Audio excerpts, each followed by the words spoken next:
Growing companies like SafetyCulture always need to be building and thinking about the next thing. We want to show you how we've gone about doing that at SafetyCulture.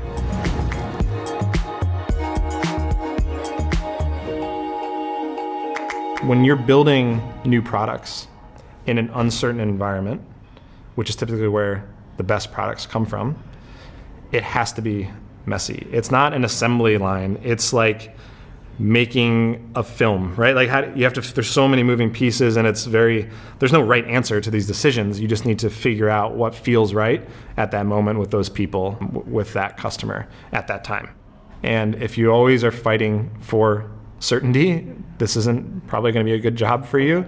There are certain product companies where there is much more certainty. It's a more established company. They have the next 3 years of the roadmap very clearly defined. The market isn't changing drastically. That's probably a better fit for that type of person. But what I love about product management is the messiness and the challenge of it. And I think a company like SafetyCulture, where we're growing really fast, not just our team, but our customer base and the problems that we're trying to solve, you're constantly injected with new forms of messiness. There is a trap for every PM to just build what people ask you for. In some cases, you should do that, and you need to. That's an important part of listening and delivering incremental improvement. As a product manager, you've got so many tools available to you. You need to make sure that you use everything in your tool belt before you go and make a decision.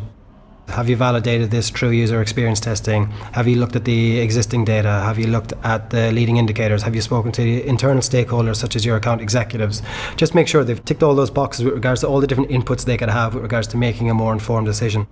At SafetyCulture, we expect product managers to not just listen to the customer, we expect them to understand those macro trends within the customer's industry and job roles and personas like them that we're building for, but then also look at the market, which includes other products like ours, the technologies afforded to us and those other companies, and understanding how we fit within that overall dynamic, and then look back inward at our company and what our goals are.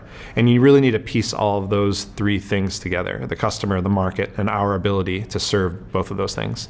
The trap that you fall into is you just focus on that first thing, and that is certainly a very important thing. But I think great product managers, that becomes second nature after you've been in the role for a year or two and you start to really understand the customer. The great ones can then look at a market, predict and have assumptions and opinions on where it's headed and what our place as a company should be in there. And that should drive your roadmap and strategy for your team and help you set a really clear vision.